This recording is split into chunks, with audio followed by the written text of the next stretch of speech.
yani kwa mimi mashindano kama haya kwanza yananikumbusha mbali sana. Unajua nikiangalia kwa sasa hivi vijana wanapocheza inakuwa tofauti na sisi kipindi kile ambapo tunacheza ngumi za maji.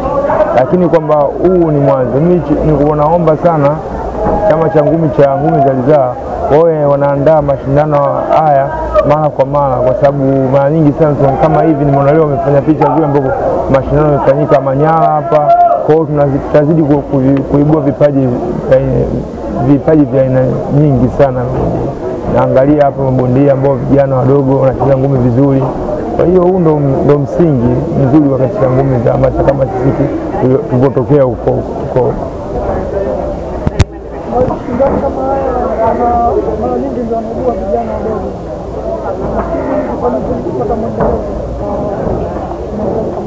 Mwendelezo kwamba kitu ambacho kinataka kufanyika, mwendelezo uwe unabadilisha katika kila kwa sababu kama leo tunaona wako hivi katika wilaya ya Ubungo, kesho waingie Ilala, na kikubwa mno wao wanaingia humu Uswahilini ndo kuna vipaji vya ngumi, kwa sababu hata wenyewe tulipokea huko Uswahilini. Kwa hiyo kama wakifanya hivyo wataweka ni upinzani mkubwa sana, kwa sababu kama leo hapa tunaona kuna timu ya Tandale, na hisi kesho wakaenda Ilala wanaweza kupata timu inatokea Ilala au Temeke.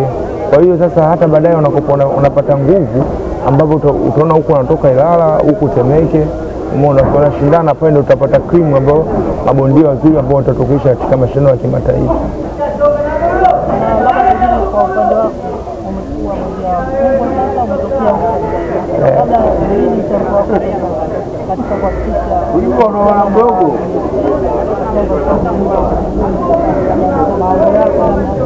Mimi kwa mawazo yangu tu ambao kwamba na washauri DFT kwamba sasa hivi najua katika ngumi yani kikubwa sana wawe wanaangalia vijana wadogo.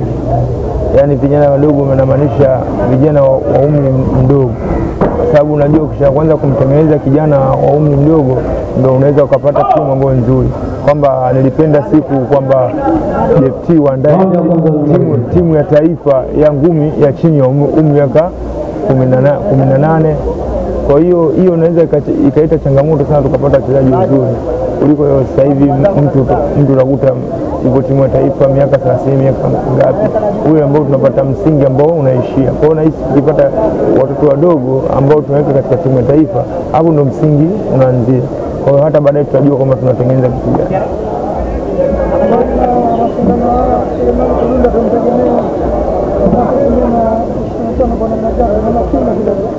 Kweli na kimi niko nje kwanza, niko nafanya majukumu ya kiserikali, na mimi naambia nimerudi, na kama nimerudi wategemee kuona mambo mapya.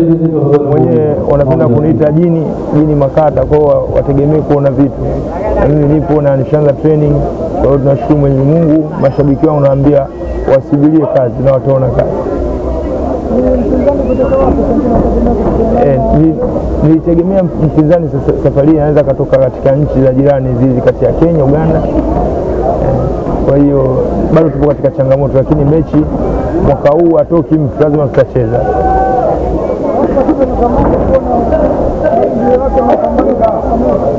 Na kweli na hilo linazungumziwa kwamba mara kwanza nilishakufuatwa na promoter, niliongea nao lakini nikaona bado hajanirudia. Kwa hiyo mimi nasema saa yote wakati wote tunawatoa dukuduku lao.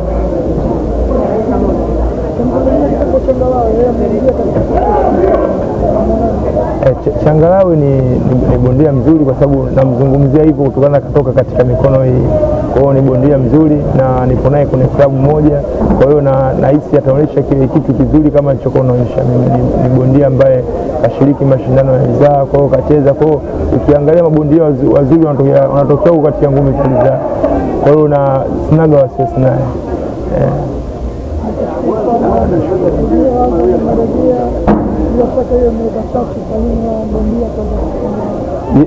Yes, na tusikia Azam wamerudi, basi unajua kwamba kila mtu alijua kabisa na kazi.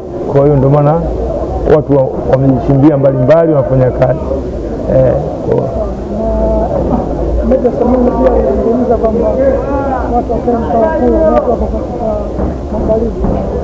Kama bondia ungependekeza kuona mapambano yote matatu, mapambano ambao yanaweza kumfungulia kama kuona Mfaume pengine na Kilango, kuona Rashid pengine na nini ambacho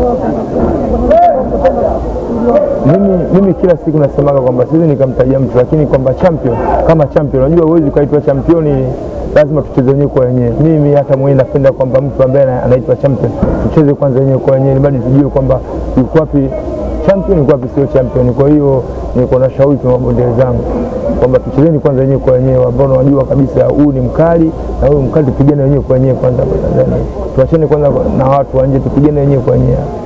Tukipigana wenyewe kwa wenyewe tutajua huyu nani bingwa, nani huyu sio bingwa nani.